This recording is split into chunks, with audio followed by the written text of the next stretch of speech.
लग्नाची बेडी या मालिकेच्या आजच्या भागामध्ये आपण पाहणार आहोत. सिंधू सगळ्यांना सांगते की हा अनोळखी नाहीये, तर माझा मित्र आहे. आणि राघव रत्नपारखी आणि मधुराणी रत्नपारखी सुद्धा त्याला ओळखतात. जेव्हा ते दोघे जण दहीगावला आले होते तेव्हा त्यांची भेट झाली आहे. मात्र तरीही रुक्मिणी म्हणते की हा माणूस माझ्यासाठी अनोळखी आहे आणि आम्हा कोणालाही न सांगता तो असा घरात घुसला आहे. आणि त्यावर सिंधू म्हणते की तो अनोळखी नाहीये, हे मी सांगते ना तुम्हाला. त्यावर राजश्री म्हणते, अगं पण मग त्याला तू रूममध्ये का घेऊन गेली? तो इथे हॉलमध्ये सुद्धा बसू शकला असताना. आणि त्यावर ऋतुजा म्हणते की वहिनी साहेब, हिच्या मनातच चोर असणार आणि म्हणूनच ती आजपर्यंत आपल्याला सावीचा बाप कोण आहे ते सांगू शकली नाही. आणि ऋतुजाचं ते बोलणं ऐकून सिंधू खूप चिडते. ती म्हणते की माझ्यावर असे घाणेरडे आरोप करू नका, मी ते ऐकून घेणार नाही. मात्र रुक्मिणी म्हणते की ऋतुजा काही चुकीचं बोलत नाहीये, तुला जाब विचारण्याचा तिला पूर्ण अधिकार आहे. आणि मग ती सुद्धा सिंधूला वाटेल ते बोलायला सुरुवात करते. तिच्यासोबत ऋतुजा आणि ऋतुराजही हसतच सिंधूवर घाणेरडे आरोप करत असतात. त्यामुळे सगळ्यांनाच धक्का बसतो. सिंधू त्यांना समजवण्याचा खूप प्रयत्न करते की हा माझा मित्र आहे आणि तो रात्री अपरात्री नाही तर पहाटे 5-5:30ला घरी आलाय, ते सुद्धा सावीला भेटण्यासाठी. मात्र तिच्या बोलण्यावर कोणीही विश्वास ठेवत नाही. रेश्मा म्हणते की तो पहाटे घरी आला आहे की रात्री, आम्हाला काही माहीत. त्यावर सिंधू म्हणते की मी तुम्हाला पुन्हा एकदा सांगते, तो पहाटे 5-5:30ला सभ्य माणसासारखा बेल वाजवून घरात आला आहे. मात्र ऋतुजा म्हणते की जर त्याने बेल वाजवली होती तर आम्ही तो आवाज का नाही ऐकला आणि कशावरून तो पहाटेच घरी आला. त्यावर सिंधू म्हणते की रुक्मिणी रत्नपारखी यांनी मला 5 ते 6:15 या दरम्यान चहा नाश्ता बनवायची परवानगी दिली आहे आणि त्यामुळे मला लवकर उठावं लागतं. आणि जेव्हा मी तुळशीची पूजा करत होते तेव्हाच हा घरात आला. मात्र कोणीही तिच्या बोलण्यावर विश्वास ठेवायला तयारच होत नाही. राजश्री पुन्हा तिला म्हणते की अगं मग त्याला तू हॉलमध्ये बसवायचं ना, तुझ्या रूममध्ये का घेऊन गेली? आणि त्यावर सिंधू म्हणते कारण रुक्मिणी रत्नपारखी यांच्या नियमांनुसार आम्ही इथे बसून नाश्ता करू शकत नाही आणि त्यामुळे मी आमच्या तिघांसाठी चहा नाश्ता बनवला आणि सावीला भेटण्यासाठी तो आतमध्येच आला. आणि ते ऐकून राजश्री गप्प बसते. तर राघव पुन्हा एकदा विचारतो की मुळात इतक्या पहाटे तो इथे नक्की कशासाठी आला होता. त्यावर सिंधू सांगते की त्याला सावीची आठवण येत होती, तिला भेटण्यासाठीच तो इथे आला. आणि मग त्यानंतर मंगेशही राघवची माफी मागत म्हणतो की राघव मला माफ कर, मी आधी तुला फोन करून तुझी परमिशन घेऊनच इथे यायला हवं होतं, माझी खरंच खूप मोठी चूक झाली.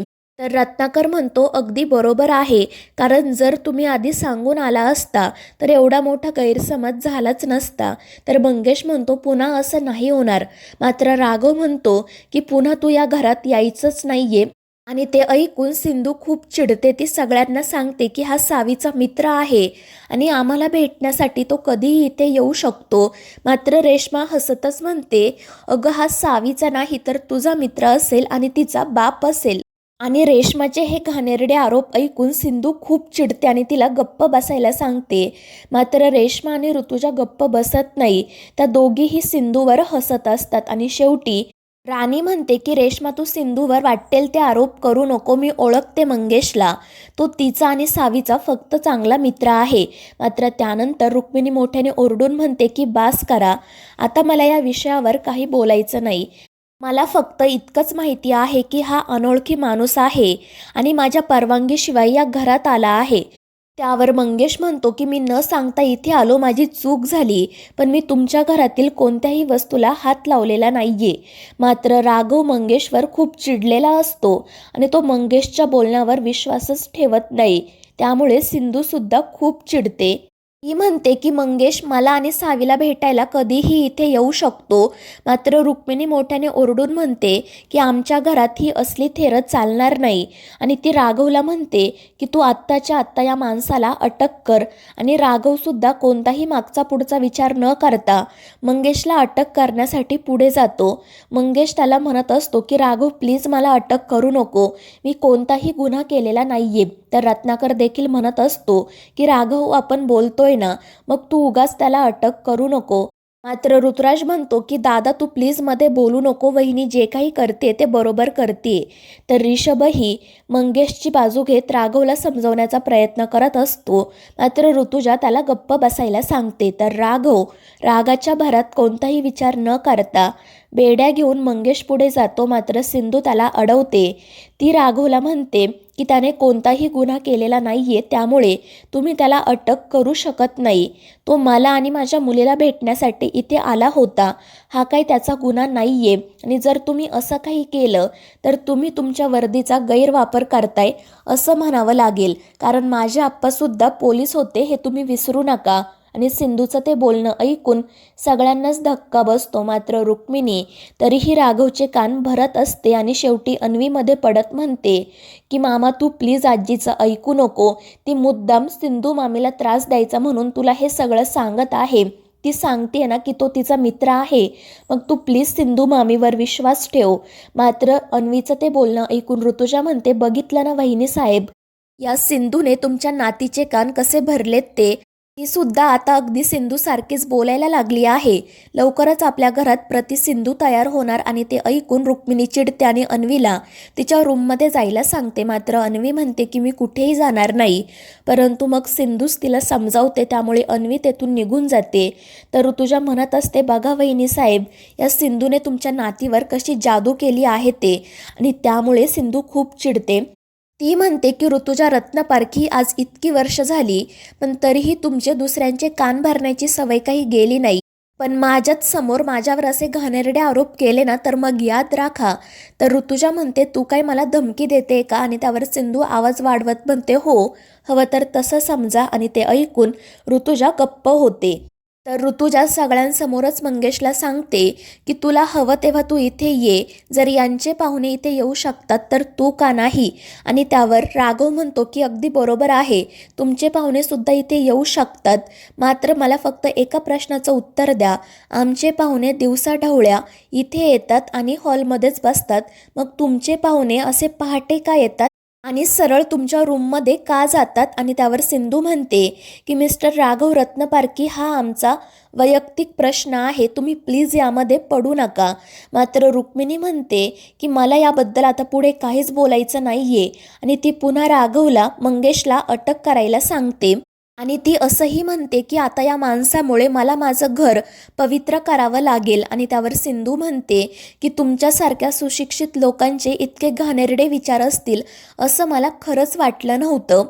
आणि त्यानंतर ती रुक्मिणीला म्हणते की यापुढे जर तुम्ही माझ्या मित्राला काही बोललात ना तर मी तुमच्याच विरोधात कंप्लेंट करेल. त्यावर रुक्मिणी विचारते आम्ही काय गुन्हा केला आहे. त्यावर सिंधू सांगते की तुम्ही दर महिन्याला माझ्याकडून 30,000 रुपये घरभाडं घेता, आणि ते सुद्धा कोणतंही लीगल डॉक्युमेंट नसताना, आणि एवढं असून सुद्धा तुम्ही माझी प्रायव्हसी डिस्टर्ब करता, आणि हा एक तक्रारपात्र गुन्हा आहे.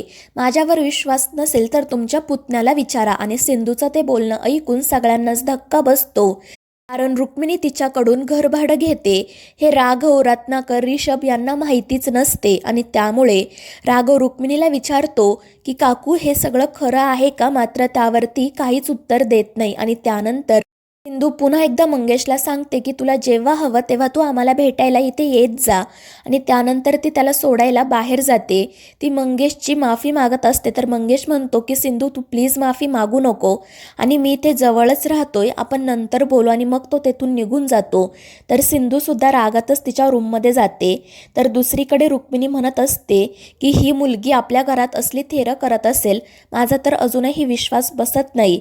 मात्र रत्नाकर म्हणतो की वहिनी तू उगाच सिंधूवर चुकीचे आरोप करू नको, तिने सगळं आपल्याला खरं सांगितलं आहे ना. आणि आधी तर मला असं वाटत होतं की त्या माणसाला घरात घेताना तिने आपल्यापैकी कोणाला तरी सांगायला हवं होतं, पण आत्ता मला समजलं तिने जे काही केलं ते बरोबरच केलं, कारण तिच्यावर या घरात किती बंधनं आहेत ते मला आजच समजलं. आणि ते ऐकून रुक्मिणी गप्प बसते.